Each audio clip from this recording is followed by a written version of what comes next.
পাঁচ ফোড়নের সবাইকে স্বাগত।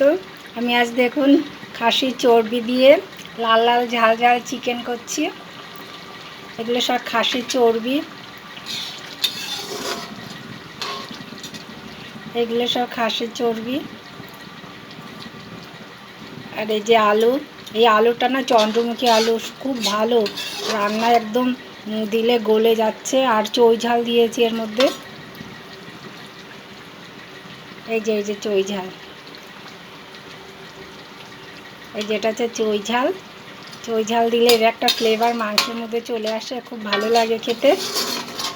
এই যে আমার চিকেন, খাসির চর্বি দিলে একটা খাসির চর্বির একটা পাওয়া যায়, মাংসের মধ্যে একটা এর গন্ধ পাওয়া যায়, খুব ভালো লাগে। নামানোর আগে আমি কটা কাঁচা লঙ্কা দিয়েছি।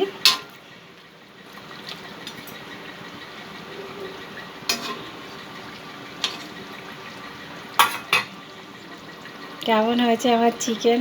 যদি আমার চিকেন রান্না আপনাদের ভালো লেগে থাকে অবশ্যই একটু সাবস্ক্রাইব করার অনুরোধ রইল। আর সবাই ভালো থাকবেন। সবাইকে অনেক অনেক ধন্যবাদ জানাই ভিডিওটির সঙ্গে থাকার জন্য। একটা লেগ পিস দিয়েছি আমার ছেলের জন্য, ও খুব লেগ পিস পছন্দ করে। উপরে গরম মশলা ছড়িয়ে দিয়েছি, যার জন্য গরম মশলার একটা কালার, ব্রাউন কালার এসছে। আমার খাসির চর্বি দিয়ে চিকেন কষা